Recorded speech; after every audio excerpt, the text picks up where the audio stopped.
Well, today did not go entirely to plan. Um, I was riding along the very, very beautiful twisty-turny road up near Puluang, and I came across a really serious accident. A motorcycle with sidecar had collided head-on with a pickup truck, and the rider was clearly badly injured. As I went past, I looked and I saw that there were a bunch of Thai people standing around, and then I saw there was the Australian flag sticker on his sidecar, and that the injured rider was Farang. He appeared to be a foreigner, and I thought, oh no, he's Australian. He probably needs someone who speaks English. So I did what everyone always says you shouldn't do in Thailand. I stopped to help at the scene of an accident. There were a couple of motorcyclists behind me, and as I pulled over, they made hand gestures at me, telling me not to stop. But I have to live with myself, and all the times that I've needed help, people have stopped to help me. So I stopped, and yeah, sure enough, nobody there spoke English. He didn't speak a lot of Thai, and he was in a really bad way. And so so I made sure that the ambulance had been called, and I helped assess his injuries, and there wasn't really a lot that I could do except to, reassure him and try and keep him comfortable, keep the sun off him, and, keep the sun out of his eyes, and call his wife and find his glasses for him, his spectacles. He couldn't see without them. They were strewn across the road. So he was quite badly injured. He had compound fractures in both legs. His right kneecap was almost completely degloved, and I could see bits of bone everywhere where they weren't supposed to be.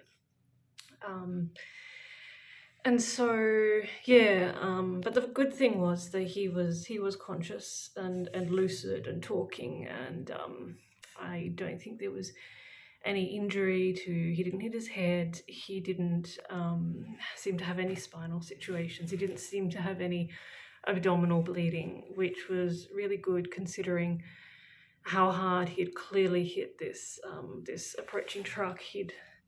His shoulder had completely smashed the windscreen, and his legs had obviously taken most of the impact, and they were just not on the right angles anymore.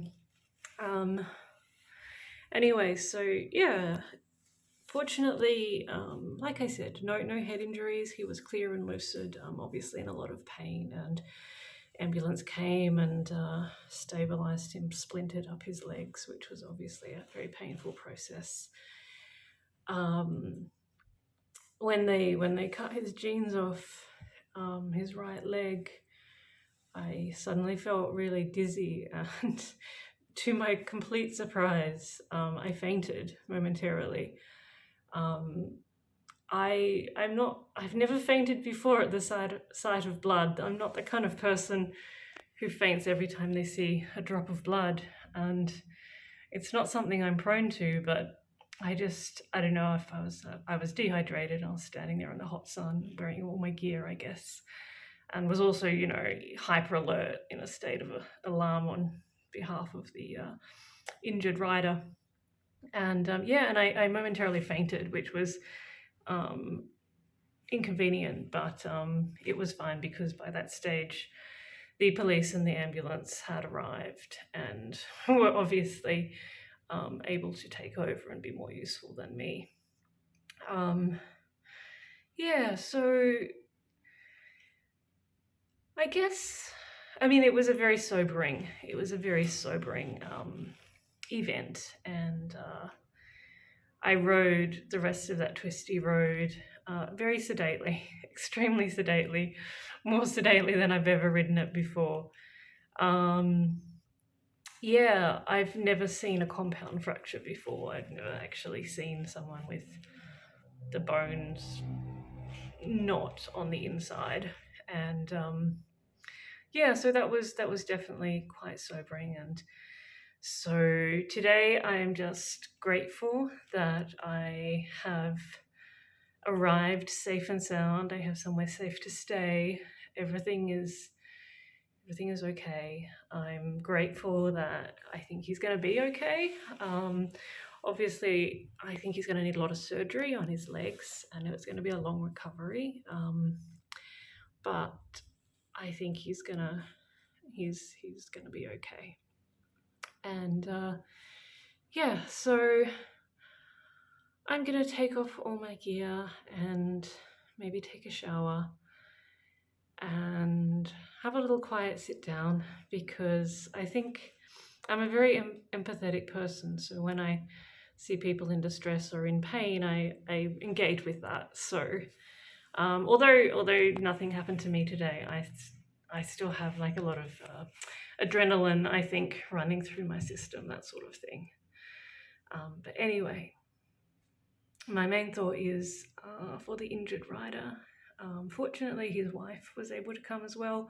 So he's gone to hospital, and his wife is there with him. So I'm wishing him all the best. And yeah, I've never ridden so sedately in my life.